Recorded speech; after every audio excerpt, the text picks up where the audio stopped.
Welcome to Fall Asleep. 2. Before we begin tonight's story, take a moment to settle in. Dim the lights, get comfortable, and prepare to drift into a deep and peaceful sleep. While you're here, if you enjoy these calm historical journeys, don't forget to like the video and subscribe for more. And let me know in the comments, where in the world are you watching from and what time is it right now? I love seeing how far these stories travel and what part of your night we get to be a part of. Now, let's begin. Imagine the silence. Not the silence of peace, but the heavy, suffocating silence before a kill. A silence that buzzes with tension, as if the very trees around you are holding their breath. This is the world of the World War II sniper. In popular imagination, snipers are often portrayed as ghost-like warriors, unseen, unshaken, all-seeing. But for those who truly walked in their boots, the experience was anything but glamorous. It was harsh, grueling, and often psychologically scarring. To understand why it sucked to be a sniper in World War II, we must first understand the role itself. During World War II, the sniper was not a central character on the battlefield. At least not at first. The massive machinery of war, tanks, artillery, bombers, was the face of destruction. The sniper was something else entirely. A surgical instrument in a world built on blunt force. The sniper's mission was to kill from a distance, yes, but also to terrorize, demoralize, and disrupt, and they often did it alone. Many early World War II snipers were self-trained. There was no global doctrine. Each army developed its own strategies, its own tools, and its own beliefs about how and when to use these solitary killers. The Germans, for instance, took cues from their experiences in World War I. Their sharpshooters were often methodical, patient, and highly trained. Soviet snipers, meanwhile, were trained en masse and quickly with brutal efficiency. They had to be. The Eastern Front was a sniper's hell and a sniper's proving ground. The United States was slower to embrace snipers. At the start of the war, they lacked both the doctrine and the equipment. Many US snipers used modified hunting rifles. It wouldn't be until later in the war that specialized sniper training programs and dedicated scopes became more common. So, what did the job look like? A sniper would be given a position, perhaps on the edge of a forest or in the upper floor of a bombed-out building. He'd carry minimal gear, his rifle, perhaps a sidearm, camouflage netting, food and water. And then he'd wait for hours, sometimes for days. The stillness was the job. Movement meant death. And the cold. Oh, the cold. Snipers on the Eastern Front, sometimes lay in snow for 24 hours or more. Some dug into foxholes. Others concealed themselves beneath white sheets, motionless as statues. In the Pacific, the heat was a different torment. Insects, humidity, the ever-present threat of jungle rot. The moment a sniper revealed his position, his life was in danger. Enemy snipers would counter fire, mortars would zero in.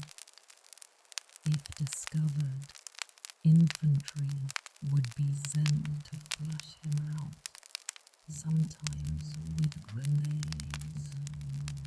Worse still, if caught, a sniper could expect no mercy. In many cases, captured snipers were executed on the spot. Their role was seen as dishonorable, a kind of silent assassin outside the normal rules of soldiering. This wasn't just the enemy's view. Even friendly infantrymen were wary of their own snipers. Resentment simmered. Snipers often worked alone, kept apart from the rest of the unit. They had a reputation for being cold, distant. After all, their job was to kill quietly, without warning. It was hard to make friends in a role built on shadows. And then there was the mental toll. A sniper didn't just fire a bullet. He had to watch it hit, to see the aftermath again and again. And unlike a soldier in the chaos of battle, the sniper chose each target. Every kill was personal, deliberate, unblinking. Many snipers returned from the war shattered in ways that never healed. The stress of isolation, the tension of lying motionless under threat, the accumulation of cold, calculated kills. It left scars deeper than any wound. But still, snipers were indispensable. Their ability to stall enemy advances, to protect flanks, to remove officers and machine gunners. These made them invaluable in key battles. In Stalingrad, in the hedgerows of France, in the islands of the Pacific, snipers changed the shape of the war.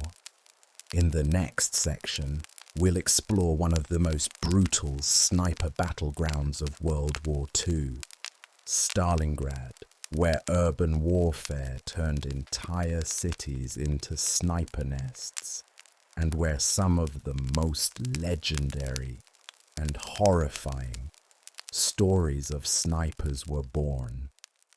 But for now, just breathe. Let the past wash over you like fog. We're only beginning. The city of Stalingrad was never supposed to become a symbol of hell on earth. Before the war, it had been an industrial hub, a growing Soviet city sprawling along the banks of the Volga River. But by the fall of 1942, it was a ruined shell, a smoking labyrinth of bricks, twisted metal, and the dead. And for snipers, both Soviet and German, it became the most dangerous, most psychologically ruinous theatre of war in modern history. Stalingrad was a sniper's city. and every shattered wall, every collapsed floor, every burnt-out vehicle became a potential hide, a potential grave. It was in Stalingrad that sniping evolved into something larger, something mythic, something almost folkloric. The Soviets were the first to elevate their snipers into national heroes. Posters and leaflets celebrated men and women alike, with confirmed kill counts printed like sports statistics. The most famous of these was Vasily Zaitsev, a shepherd-turned-sniper from the Ural Mountains, whose skills behind the scope became the stuff of legend.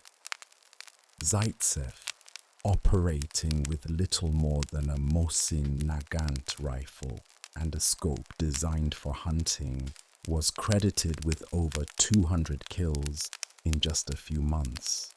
But he wasn't just killing, he was teaching. Zaitsev trained dozens of other Soviet snipers, forming sniper teams that worked in pairs. One shooter, one spotter. These small teams multiplied across the city like ghosts, haunting the ruins. But the Germans were watching, and they responded with ghosts of their own. In one of the most chilling episodes of the Sniper War in Stalingrad, German High Command is said to have sent their own elite marksman, a Wehrmacht sniper school director known only as Major Koenig, possibly mythologized by Soviet propaganda, to hunt Zaitsev personally. Whether or not Koenig existed is debated, but the tale reflects a deeper truth. Sniping had become psychological warfare. It was no longer just about removing targets. It was about dominance, about fear. The landscape of Stalingrad amplified that fear to unbearable levels. The city was a war maze, filled with collapsed buildings and shattered sightlines. Snipers on both sides would crawl through sewer tunnels to reposition. They would spend days in position, motionless, beneath rubble and snow. Even the act of breathing had to be measured. One foggy exhale from a broken window could give away your life. Rats were constant companions. So was hunger. Cold seeped into the marrow of every bone. To fall asleep was to risk death. To move an inch without certainty was to invite it.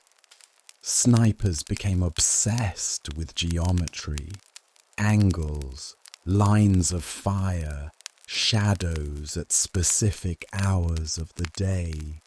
They memorized the crack patterns in walls, the positions of beams, the shifts of sunlight.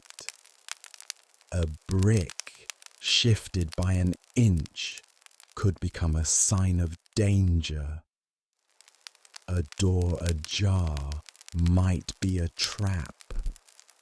These men and women lived in a perpetual state of hyper-awareness. Their world shrank to the size of a scope's field of view. Their senses rewired. Some described hearing the breath of their targets through the silence, whether real or imagined. But this heightened awareness came with a cost. Psychological collapse was common.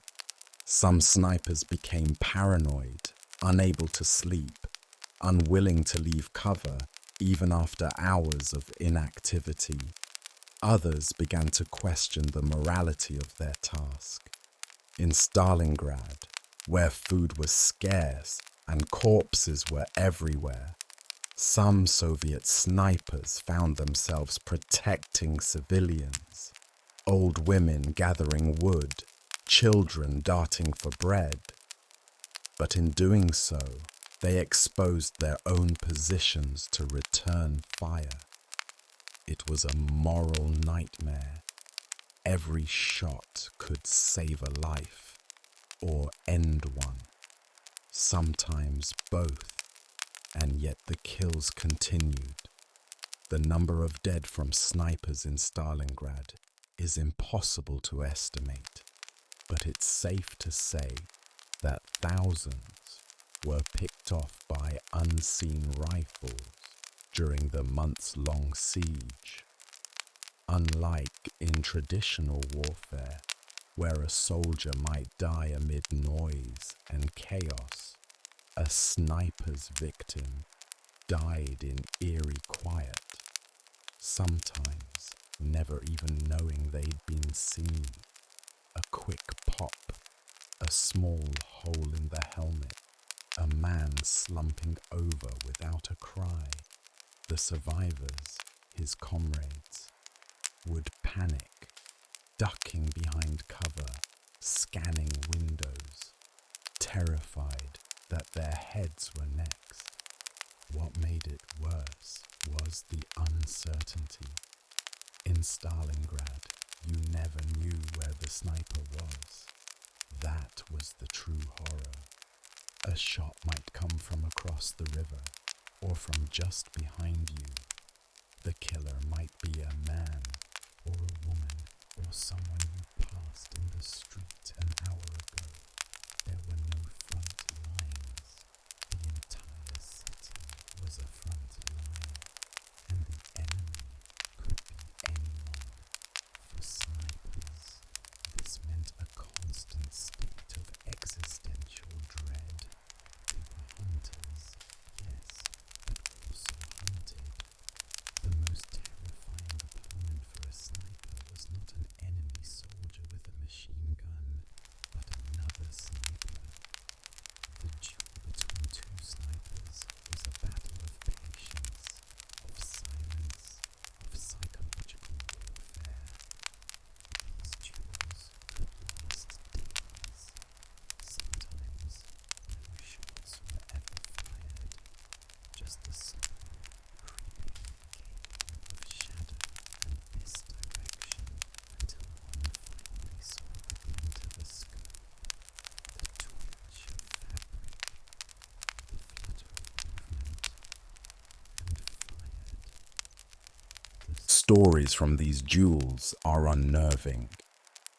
One Soviet sniper reported lying under a dead horse for over 48 hours, using its rotting carcass as concealment. Another crawled through a frozen ditch for 3 days just to get a single shot at a German officer. Some would position themselves near piles of corpses, enemy or otherwise, and play dead. The ability to remain perfectly still for hours at a time was a basic requirement, but not everyone could do it. Some cracked, some panicked, some began to hallucinate. The line between survival and madness was as thin as a rifle barrel. But perhaps the worst part of being a sniper in Stalingrad was the loneliness. In an army, there is supposed to be camaraderie, brothers in arms, shared hardship, collective purpose. But a sniper was often alone, not just physically, but emotionally. Other soldiers didn't understand them. Some feared them, others distrusted them. In some units, snipers were ostracized. They ate alone, they slept alone, they killed alone. And when they came back from their missions, there was no applause, no warm welcome, just silence or suspicion. To be a sniper in Stalingrad was to be a ghost among the living, feared by the enemy, ignored by your own. Every mission was a gamble. Every kill chipped away at your soul. The jungle is not quiet. It pulses. It breathes. It groans and crackles and whispers with 1,000 unseen voices. In the Pacific theater of World War II, where the war wound its way through island after island,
Their discipline, patience, and near invisibility, they were masters of the terrain.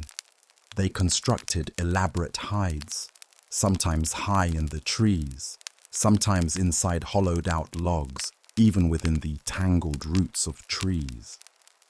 And they did not fire recklessly. A single shot was enough. One bullet, one kill, and then they would disappear like smoke. Entire platoons could be delayed or halted by a single Japanese sniper. At night, their presence became a nightmare that haunted every American soldier. The idea that just beyond the campfire's glow, someone was watching, waiting, rifle in hand. American snipers, too, adapted. They studied the techniques of their enemies. They developed their own jungle tactics, moving silently through the foliage, scanning for the glint of a scope or the glimmer of an eye. Spotters became essential. Two-man teams, a shooter and an observer, worked in close coordination, often switching roles to prevent fatigue. They learned to shoot through gaps in leaves no wider than a bottle cap, learned to predict the flight of a bullet through layers of humidity, brush, and shifting light. And still, it was never enough to feel safe. What made jungle sniping particularly cruel was the environment's indifference to human life. It wasn't just the enemy that could kill you. It was disease, malaria, dysentery, trench foot. The act of lying prone for hours in a swamp could destroy a man's body faster than any bullet.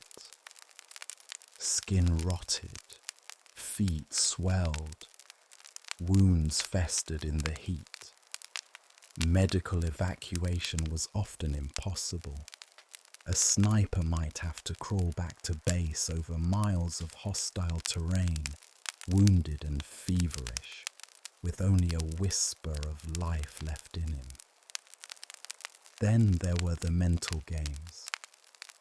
The jungle played tricks on your eyes and ears. You would see movement, always movement, only to realize it was a bird, or a monkey, or a branch swaying. But maybe it wasn't. Maybe the branch moved wrong. Maybe the shadow was too long. Maybe the leaves stopped rustling for just a second too long. And so you raised your rifle. You stared through your scope. You waited. You doubted yourself. And then you heard it. A shot.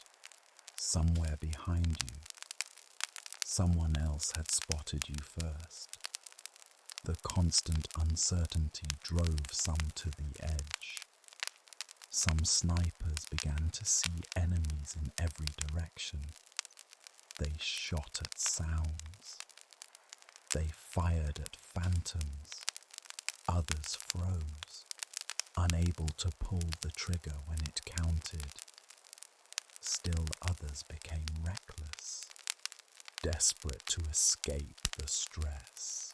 They charged forward, abandoning stealth for aggression, and rarely came back.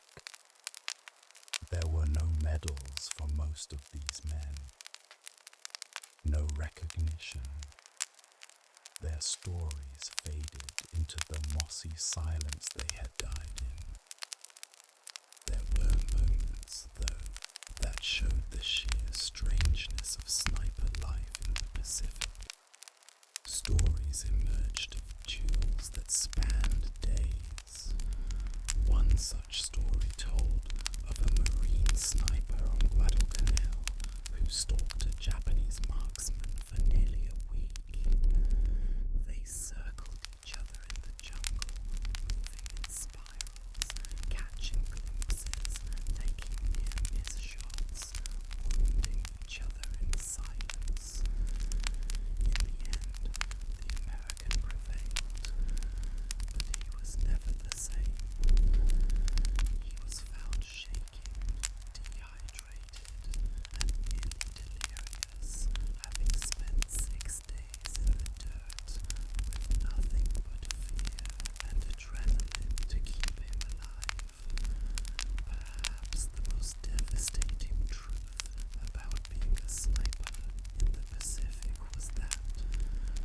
Your best days were the ones where nothing happened.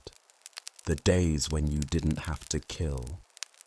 The days when the jungle didn't reach out to swallow you, but even those days carried their own curse.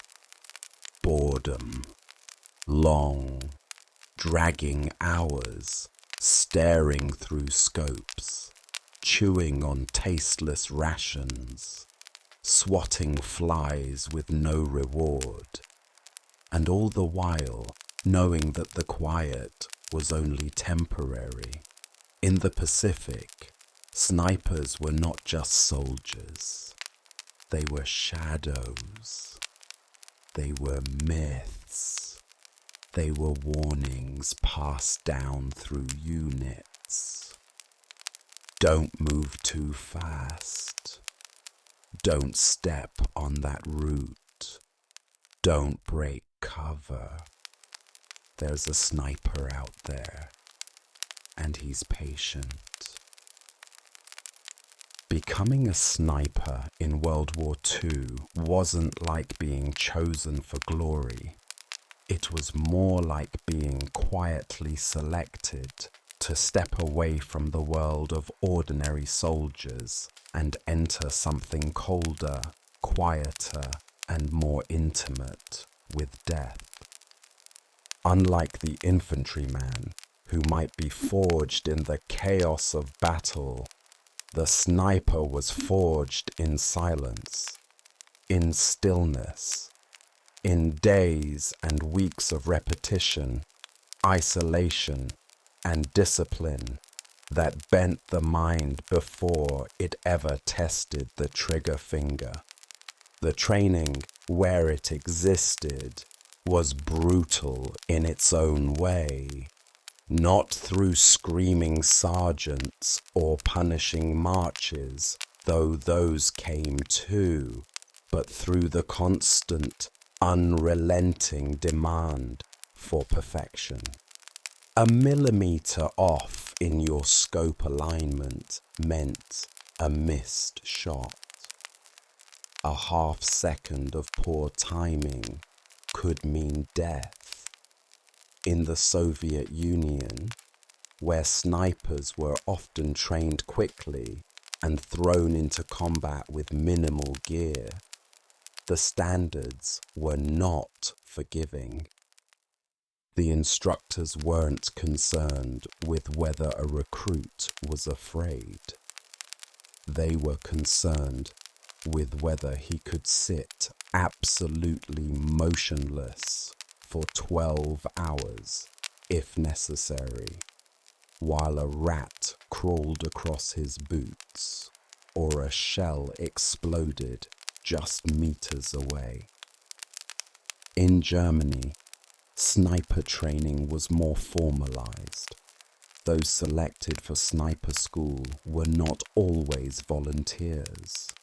Many were chosen based on their shooting scores or ability to remain calm under pressure. They were taught fieldcraft, how to blend into any terrain, how to move without being seen, how to choose positions that offered concealment, not just cover. They studied angles, bullet drop, windage. They practiced estimating range, using only their eyes, and hitting targets that weren't visible to the naked eye without assistance. They were taught to wait for hours, for days, sometimes for nothing at all, because patience wasn't a virtue, it was survival. And then there were the psychological drills. Instructors tested recruits' ability to remain emotionally detached.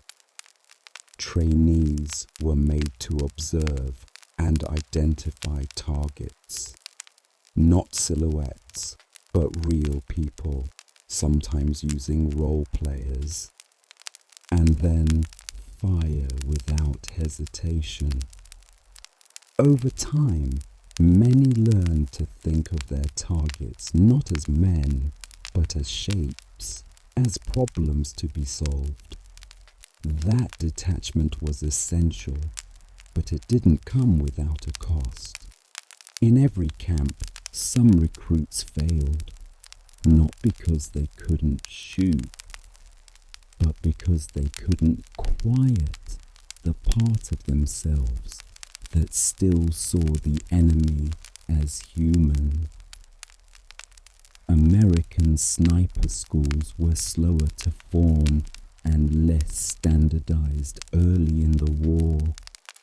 Often, marksmen were self-taught hunters, brought into the military with civilian skills.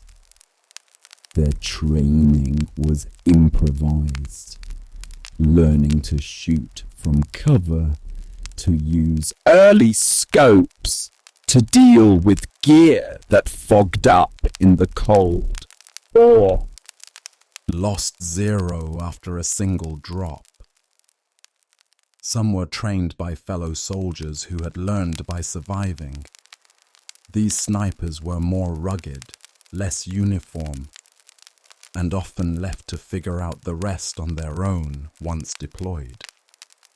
Women also became snipers, most famously in the Soviet Union. Female snipers like Lyudmila Pavlichenko, who had 309 confirmed kills, proved as effective and sometimes more feared than their male counterparts. Their training was the same: camouflage, marksmanship, patience. But their burden was heavier.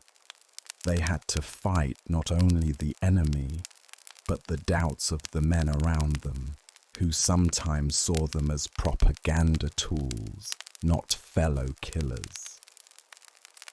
The reality, of course, was far grimmer. Soviet female snipers endured the same freezing nights, the same disease, the same trauma, and in many cases, they endured it better. Graduating from sniper school, if there was a graduation at all, was not a celebration. There were no bands, no medals, no applause. Instead, there was a rifle, maybe a scope, and a set of coordinates. You were sent to a front line unit. No fanfare, no promises, just orders. And then the true test began.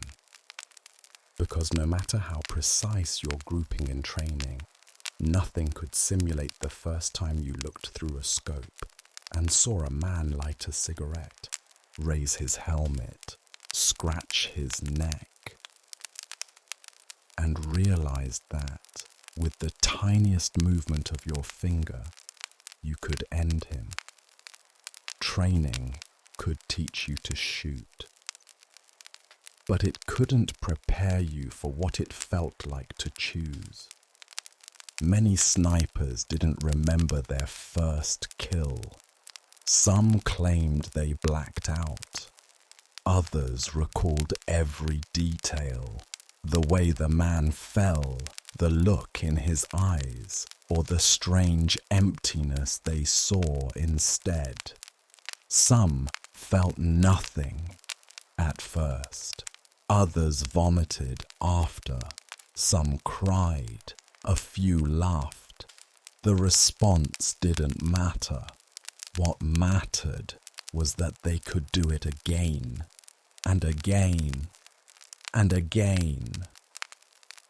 This was the final unspoken lesson of sniper training. Not how to pull the trigger, but how to live with having pulled it, and most never truly learned. Snipers drank heavily, even by wartime standards.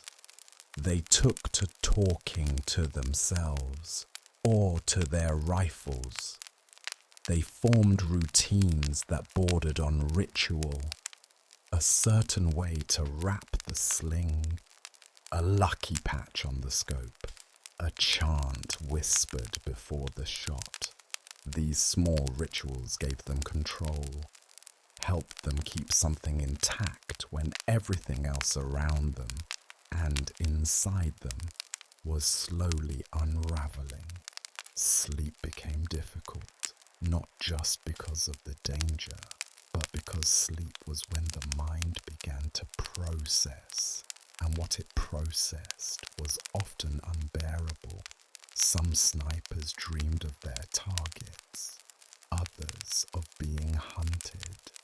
A common dream, repeated across memoirs and letters, was being seen, suddenly, terribly, by a face in the scope that looked back. Even when not on mission, snipers were often treated differently by their own units. They were respected, yes, but also avoided. Snipers weren't just killers. They were reminders of what war could make a man do. Some were feared as cursed. Others simply drifted apart, sleeping away from the rest, speaking less and less, eating quickly, leaving early. They became, slowly and inevitably, ghosts. Not just on the battlefield, but within their own lives. And the war was far from over. There was no warning when a sniper duel began. Announcement. No declaration. Just a growing sense of presence. The hair rising on the back of the neck. The air turning heavier. The certainty that somewhere someone was watching you through a scope, holding their breath, their finger just resting against cold metal.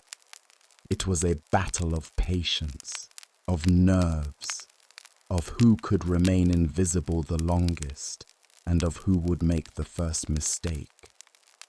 And in the world of sniping, the first mistake was often the last. Sniper duels were not common, but when they happened, they became legend. They were the closest thing to a pure contest of skill, like two chess masters playing blindfolded on opposite ends of the board. Only here, the game was played with rifles and the stakes were absolute.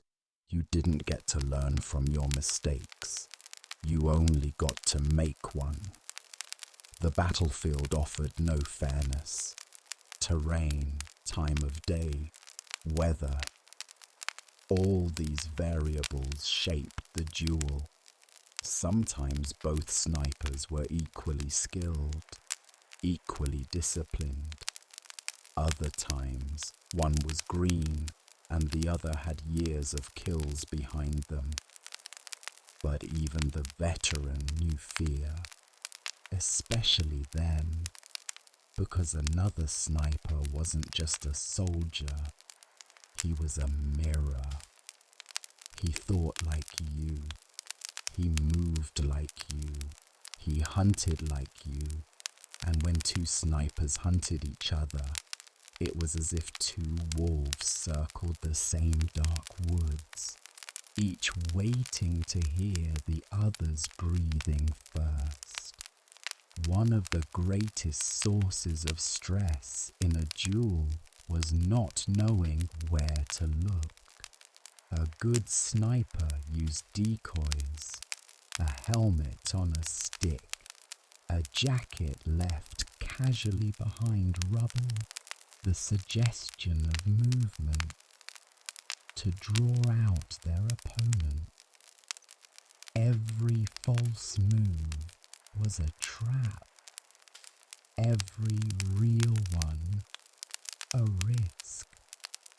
In some cases, snipers spent hours scanning the horizon inch by inch, knowing that one flash of glass, one puff of smoke, one pixel out of place might be the only clue they'd get. To a sniper, time distorted during a duel. Minutes became hours.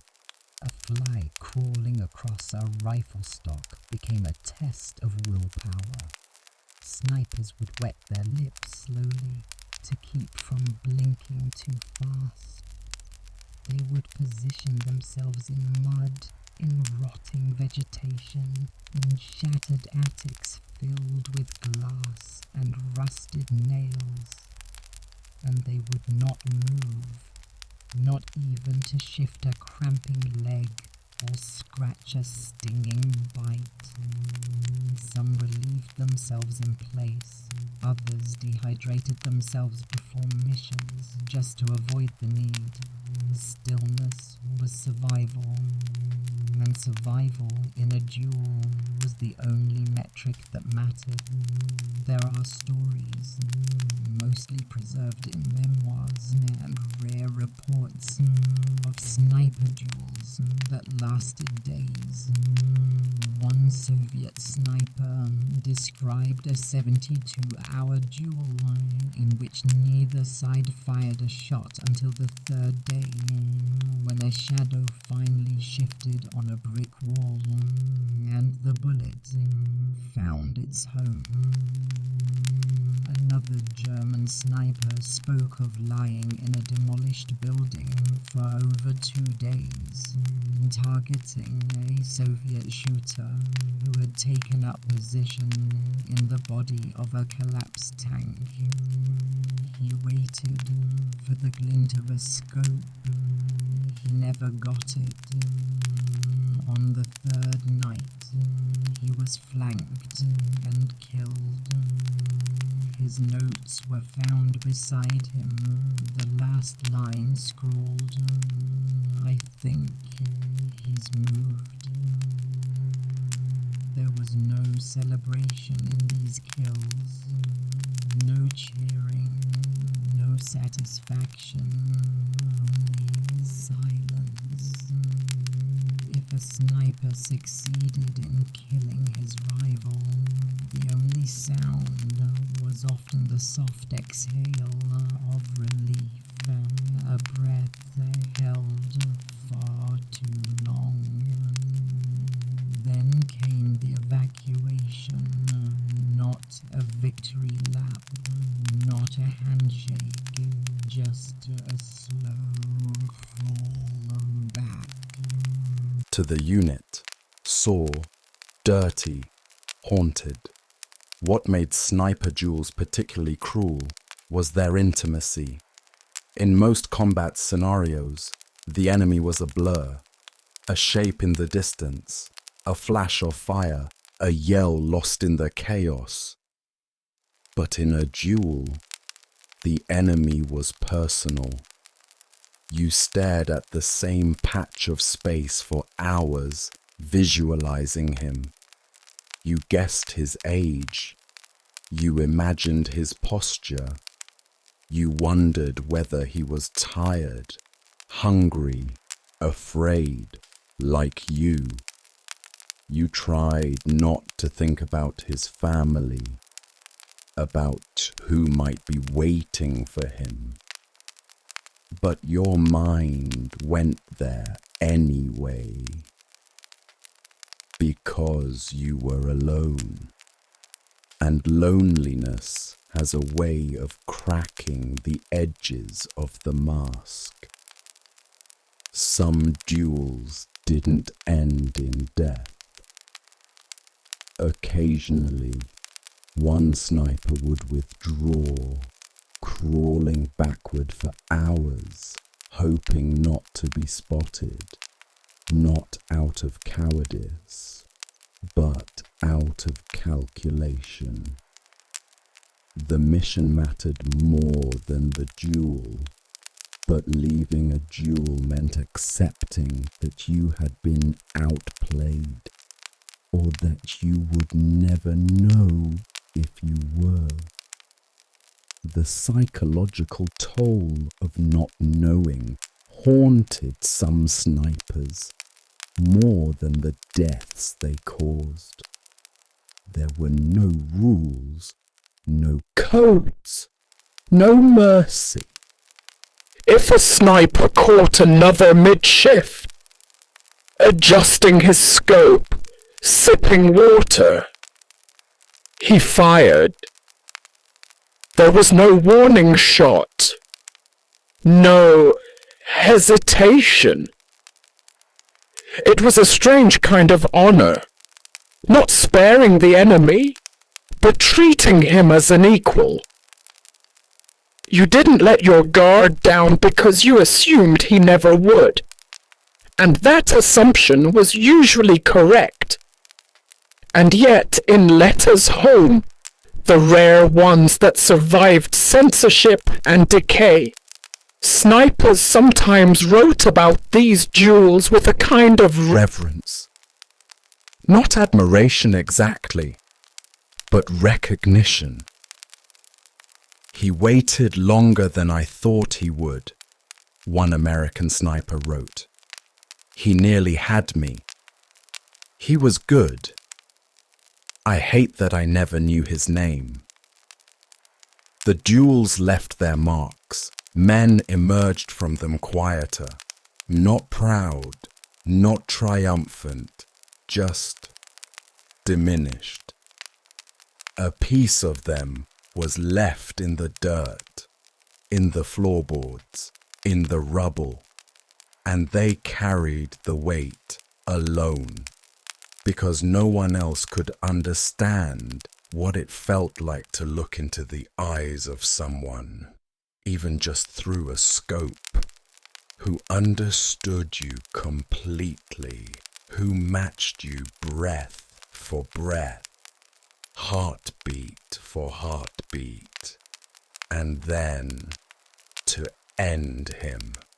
That's what made sniper duels unlike anything else in the war. Not just deadly, but unforgettable. A sniper's bullet travels fast, faster than sound, faster than thought. But the echo it leaves behind moves slower.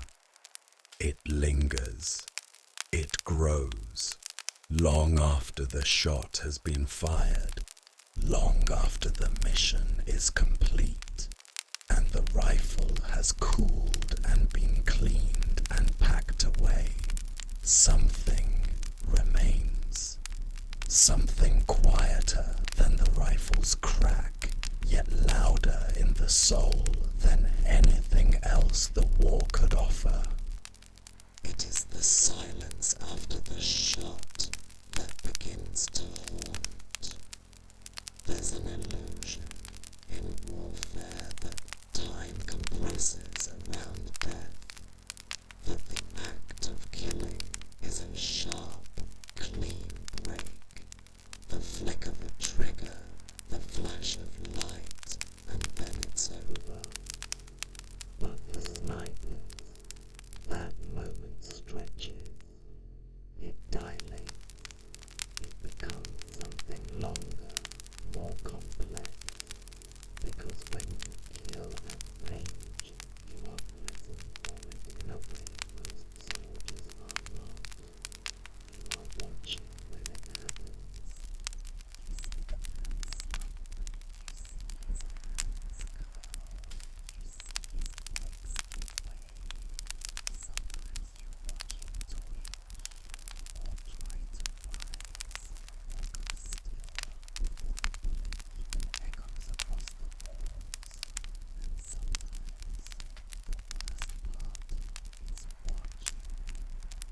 The others who survive, the comrades who turn toward the body, who call out a name, who duck or scatter or try to drag the dying away. You, the sniper, stay still. You watch. You do nothing, because your job is not to feel.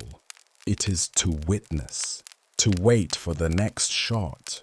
But you do feel. Eventually, you feel everything. At first, it doesn't come as guilt. It comes as restlessness. You return from a mission and can't sit still. Your body won't relax. Your hands shake slightly. You blink too often. You hear every creak of wood, every click of metal. You clean your rifle 3 times in a row. You check your scope, then recheck it, then check it again. You say nothing at dinner. You eat without tasting. You go to sleep, but you don't sleep. You lie still, waiting for the shot that never comes. And then come the dreams. They are not nightmares in the traditional sense. They are quieter than that, more subtle.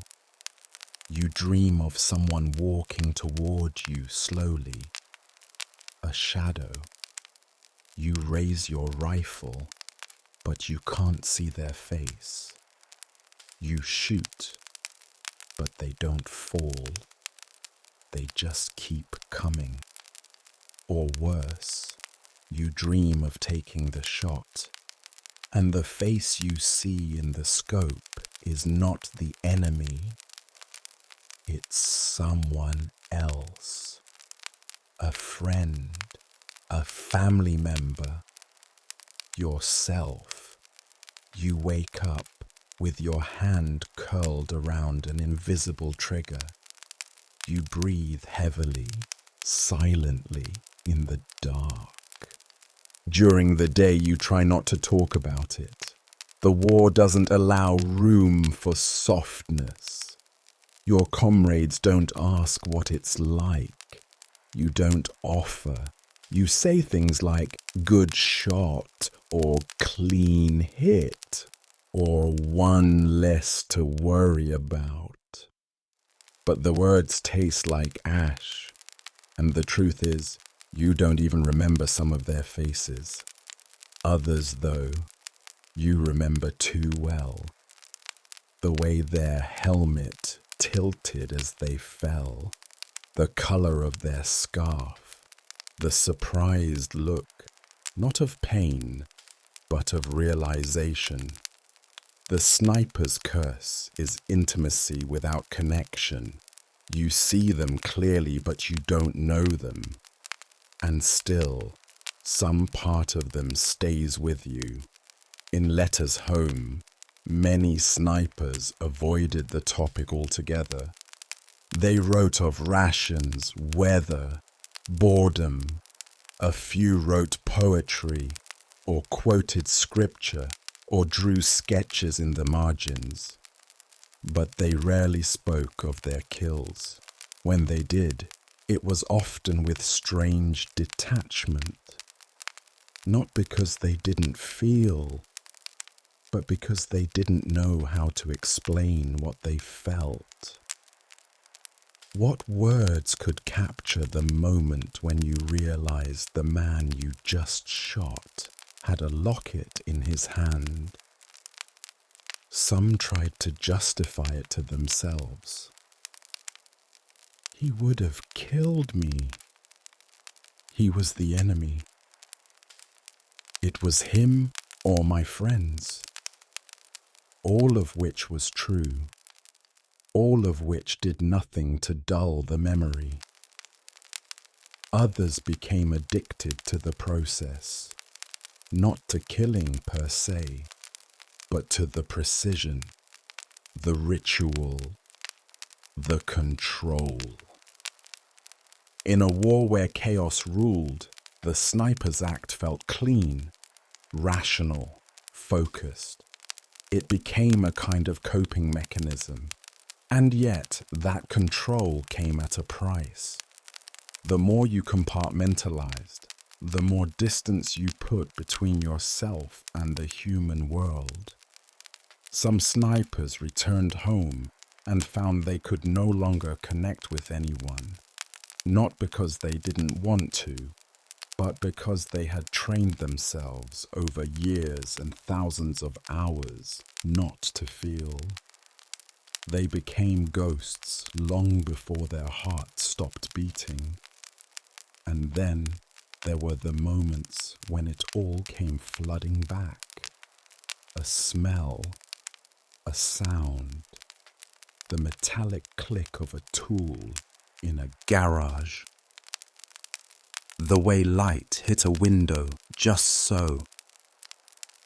Veterans spoke of being back in a city street and suddenly feeling exposed, as if an unseen rifle was watching them from the rooftops. They ducked instinctively. They froze. They scanned. The war never left. The duel never ended. Somewhere, in some corner of their brain, the scope remained open. What no one tells you, what no training prepares you for, is how heavy a single bullet can be when carried for a lifetime. Not the weight of metal, but the weight of choice, because the sniper, unlike so many others in the madness of war, chooses. Every shot is a decision, deliberate, final, and it is that choice, repeated again and again, that begins to press down on the soul. Not all snipers broke. Some lived long, quiet lives.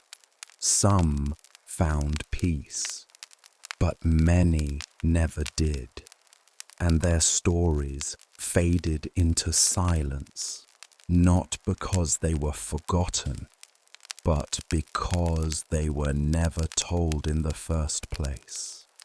Carried alone, buried deep, passed down, if at all, only in the slight twitch of a hand, the haunted pause in a sentence, the way a man looked at a hill and saw not trees, but angles. This is what the movies don't show. This is what history books summarize in numbers and charts. This is what it actually felt like to be a sniper once the shot had been fired, and nothing remained but the echo. There is something ancient about the fear of the unseen killer. Long before rifles, before telescopic scopes, before even war as we know it, humans feared the arrow in the dark, the predator waiting in the branches, the watcher in the tall grass. In World War II, that fear returned, distilled, weaponized, and given a rifle. A sniper did not just kill men, he killed confidence. He killed momentum. He killed the mind. And perhaps the most punishing aspect of being a sniper was not just surviving the war of bullets and steel, but surviving the war of fear, rumor, and myth that that surrounded you on all sides. Every army in World War II eventually learned to fear the sniper, and they learned it quickly. But they feared them not in the same way they feared tanks, or bombers, or machine gunners. Those were visible enemies, loud enemies, predictable in their own way. But the sniper was never where he was supposed to be. The sniper didn't announce himself. He didn't march in formation or wear medals. The sniper waited. He aimed. He made a decision. And then he disappeared. That pattern, silence, death, silence again, carved its way deep into the minds of soldiers, civilians, and commanders alike.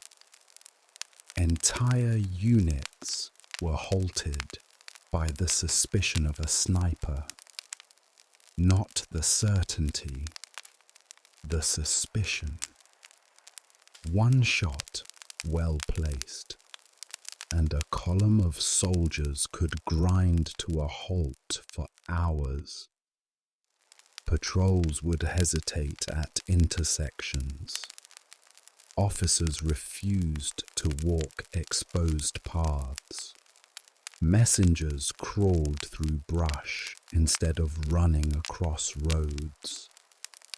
And in that space of hesitation, the sniper exerted power far beyond the size of his rifle or the number of his confirmed kills. But what made this dynamic worse, what made it unbearable, was the way snipers were imagined to be everywhere. Soldiers would speak of sniper-infested zones as if they were describing terrain poisoned by ghosts. One rifleman might be hit during a morning patrol, and suddenly the entire forest became suspect. Men began to see scopes in every window, movement behind every tree. "There's a sniper out there," they'd say. And maybe there was, or maybe there wasn't. But the fear didn't care. It was real enough to change behavior, real enough to shape battle plans. Rumors spread like fire in dry grass. In North Africa, Allied soldiers began to whisper of German snipers who could shoot through sandbags.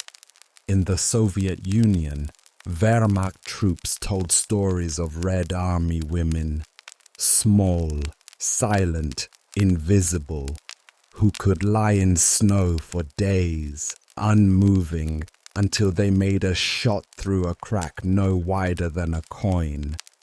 Some said Soviet snipers could aim through mirrors. Others claimed they used children to lure out patrols. Some of these stories were based on truth. Others were complete fabrications. But all of them were believed. And that belief carried power. Snipers were not just feared by the enemy. Sometimes they were feared by their own. In certain units, especially among superstitious or war-weary troops, snipers were seen as cursed. Men who spent too much time alone, who looked at you strangely or not at all, who slept during the day and vanished at night, who rarely spoke and never smiled. Other soldiers would sometimes avoid sitting next to them or refused to share a trench, not out of cruelty necessarily, but out of unease, because snipers operated in a different moral space. They chose their targets. They saw too much. They were killers of intention, not reaction. And something about that disturbed the others, especially in the quiet hours, when all the noise had died down and there was nothing left but your own thoughts. Snipers, in turn, began to lean into this isolation, not because they liked it, but because it was the only way to keep from being destroyed by the constant stress. Many developed their own routines, rituals, even superstitions. They might refuse to clean their scope unless it fogged 3 times in a row.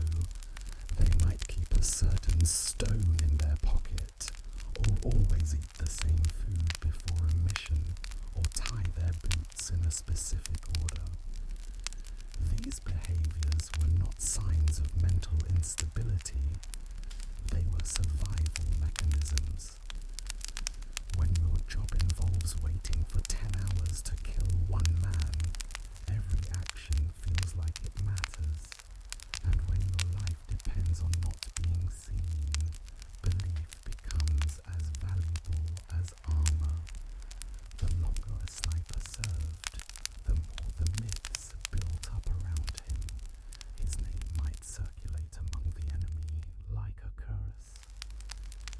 The eagle of the east, the rat of Rotterdam, the ghost in the grain. Most of the time, these names weren't even accurate. They were exaggerations, legends built on shaky facts. But they mattered, because fear doesn't require accuracy. It only requires repetition. One sniper, a Soviet veteran stationed outside Leningrad, later wrote in his diary that he sometimes heard German soldiers shouting to each other in the dark, calling out for the Phantom. They thought he was multiple men, that his shots came from different angles, different heights. They were wrong.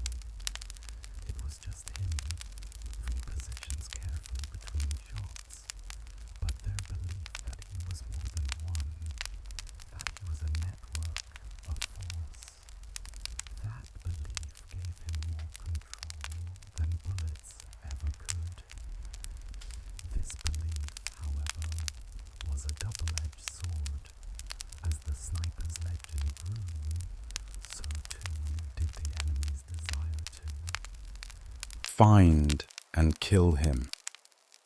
Snipers became high-value targets. Their deaths were celebrated. Their identities were hunted. Some were lured into traps, fake patrols, exposed officers used as bait. Some were killed by artillery zeroed in on their last known position. Others were killed by their own mirror, another sniper, somewhere just as quiet, just as patient, just as deadly. In the Pacific, the myth of the Japanese sniper became a psychological weapon in itself. American GIs told stories of enemy sharpshooters hanging upside down in trees, motionless for days, of snipers hiding in dead bodies, of entire hillsides filled with silent riflemen who never missed. Some of these tales were propaganda. Some were misunderstandings. But they all served the same purpose. They amplified the fear, and that fear changed everything. Soldiers would burn whole forests to eliminate a suspected sniper. They would level buildings with tank fire.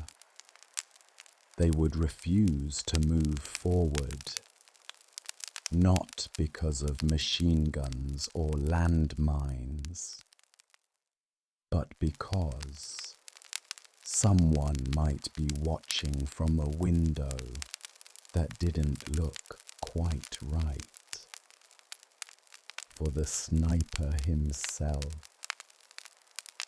this fear was both a weapon and a burden.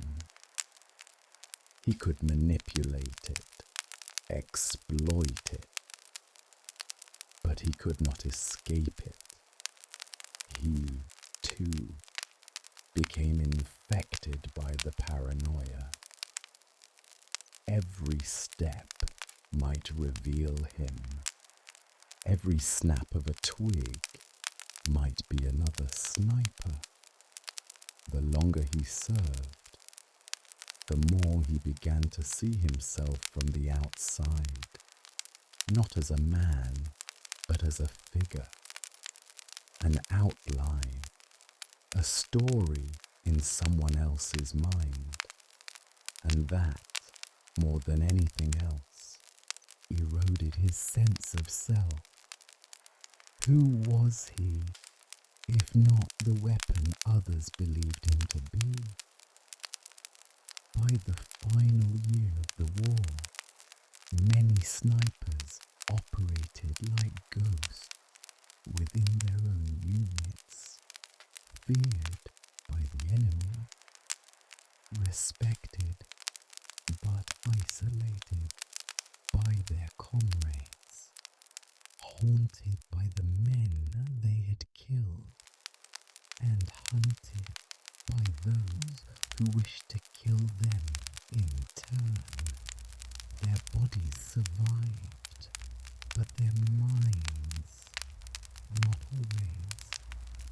They lived in the space between myth and reality, between silence and violence, between control and collapse. And when the war finally ended, they emerged not as heroes, not as villains, but as fragments, half remembered, half trusted, half whole. Because fear is a weapon, and being the weapon means you don't always come back from the battlefield whole. The most iconic image of a World War II sniper is simple: a figure wrapped in camouflage, lying in stillness, eye pressed to a scope, a target in his crosshairs. It's clean, controlled, sharp, but the reality, the lived, grinding reality, was far more difficult.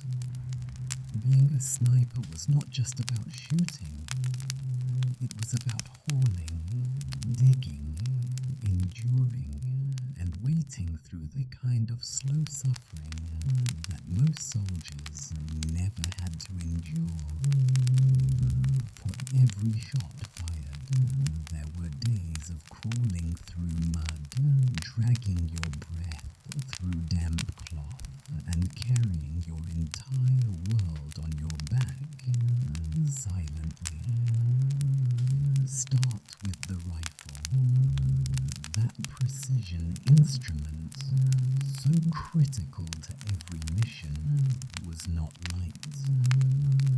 The average World War II sniper rifle whether it was the Soviet Mosin again, the German Carabiner 98K, or the American Springfield M1903, weighed between 9 and 11 pounds when fully outfitted with a scope.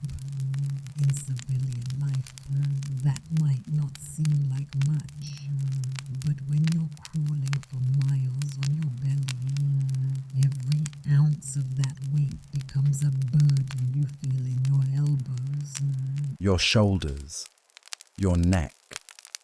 You carry it as if it were a part of you, not just physically, but emotionally. Because if the rifle fails, you die. And the rifle could fail. Scopes fogged in humid jungles and froze in Russian winters. Windage dials slipped loose. Mounts cracked after rough landings. Sand got into the bolt, snow into the chamber. Snipers had to know their weapons intimately. They cleaned them obsessively, adjusted them with the touch of a watchmaker. A single grain of dirt could throw off a shot. A poorly tightened screw could cost a life. Their gear wasn't just equipment. It was a lifeline, a shield, a prayer. Beyond the rifle, there was everything else. Snipers didn't operate with support crews. They didn't have carriers or aids. Every item they needed had to be brought with them, carried on their backs or strapped to their bodies. This included ammunition, often limited to just a few dozen rounds to reduce weight. Water, food, camouflage materials, maps, compasses, sometimes even periscopes or makeshift mirrors for scanning terrain. They carried entrenching tools for digging, quick sniper pits, wire cutters for fence lines, knives, and sometimes explosives for sabotage if the opportunity arose. Camouflage was a craft of its own. Some snipers were issued ghillie suits, particularly in British and Canadian forces, which were handmade using strips of cloth, netting, and bits of natural vegetation to break up the outline of the body. But many others improvised. Soviet snipers sewed grass into their uniforms. Germans sometimes used burlap soaked in mud. In the Pacific, American snipers layered themselves in palm fronds or painted their skin with crushed leaves and charcoal. The objective was not just to blend into the environment, it was to become the environment.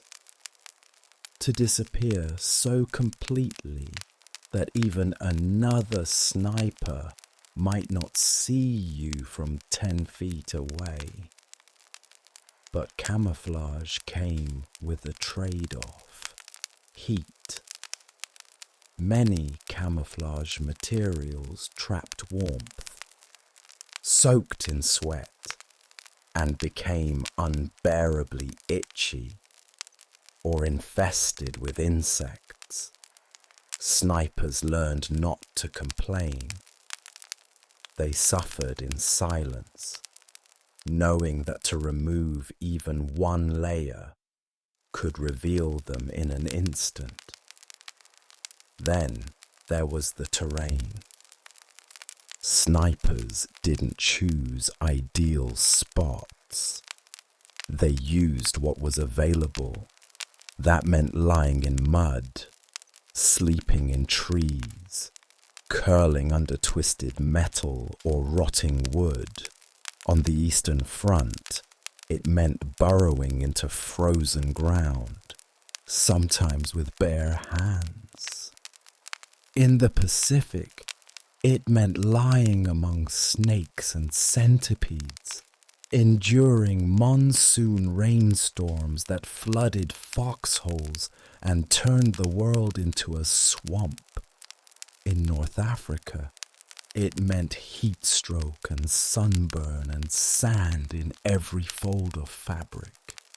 And through all of this, the heat, the cold, the hunger, the thirst, the sniper had to remain still, completely, for hours.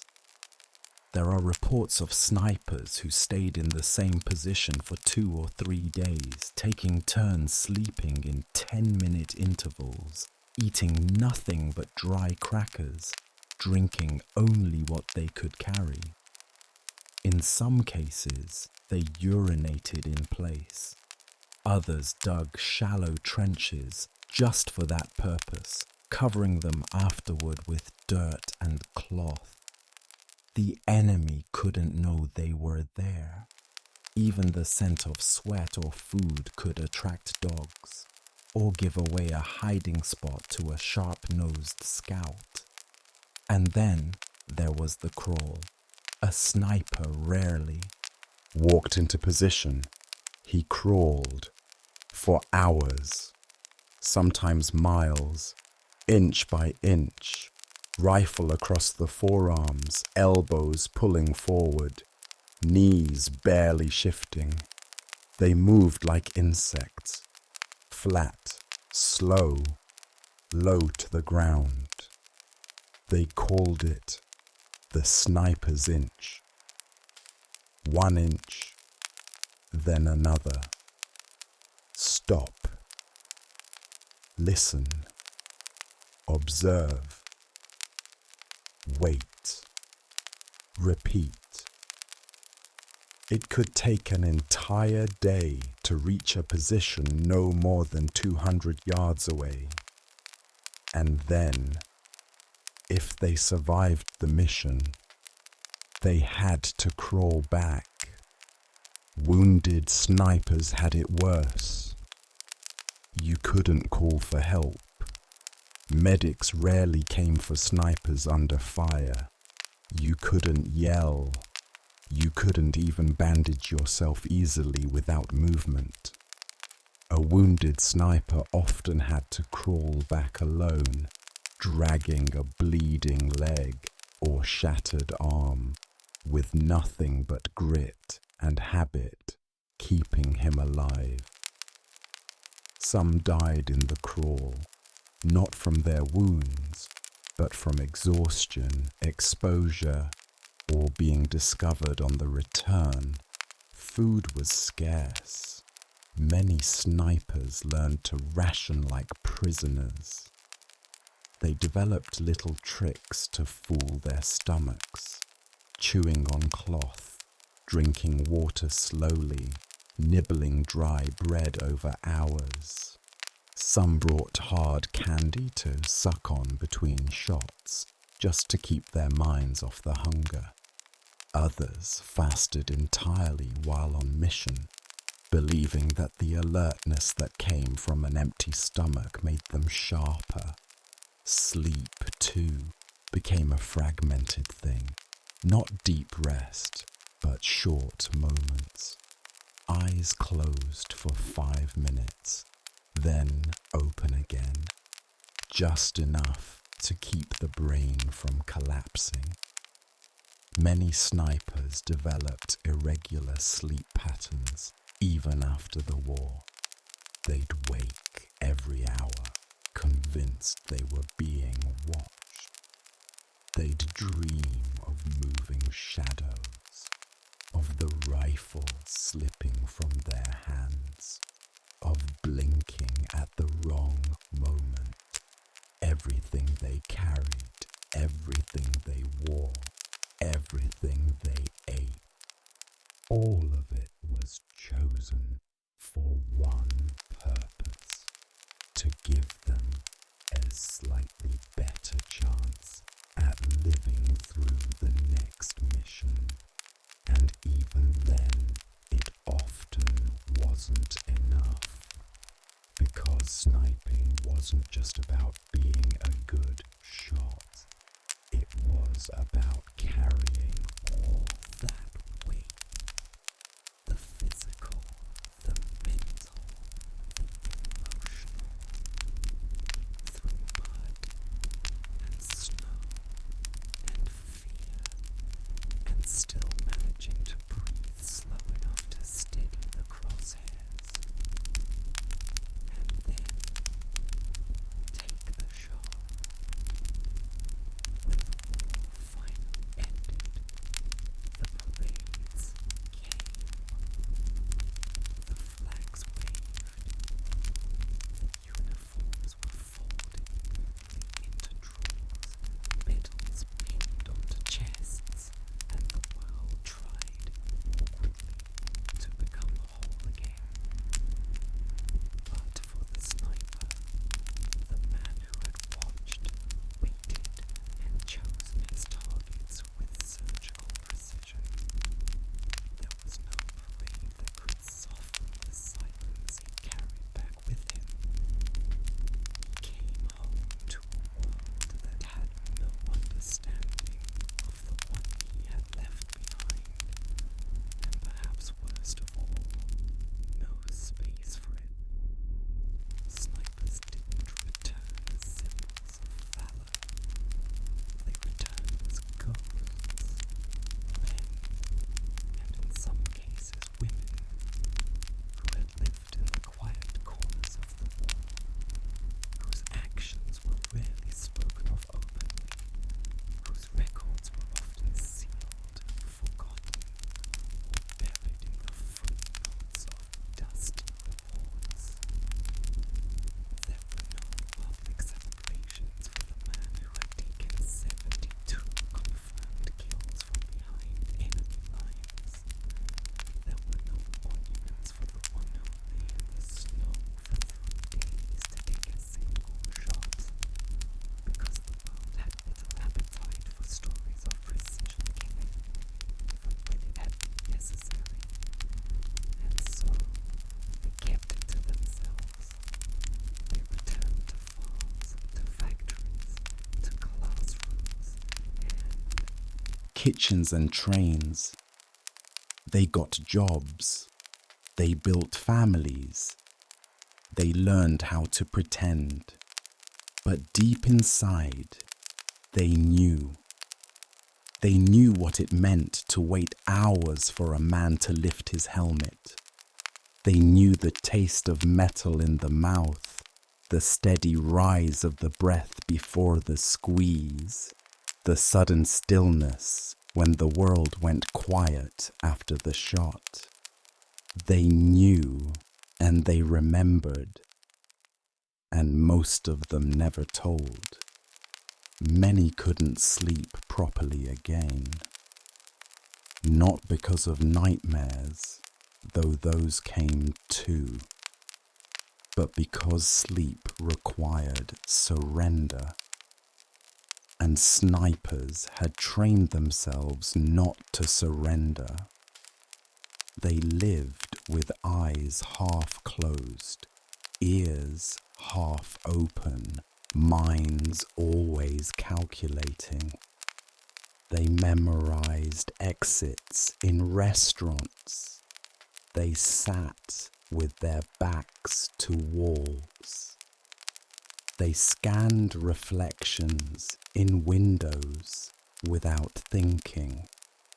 Decades passed, and still they caught themselves checking rooftops on cloudy days. Their families noticed it in strange ways. A father who never raised his voice, but flinched at every sudden sound. A husband who couldn't explain why fireworks made him angry.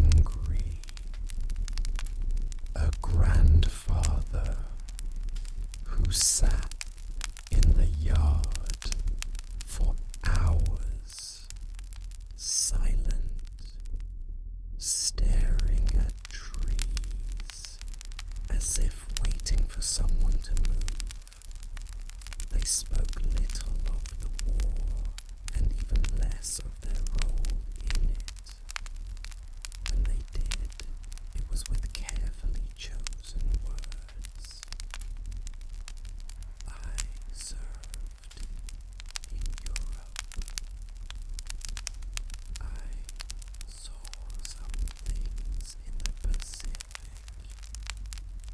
I was good with a rifle. That was all. No mention of the scope. No mention of the weighting. No mention of how many.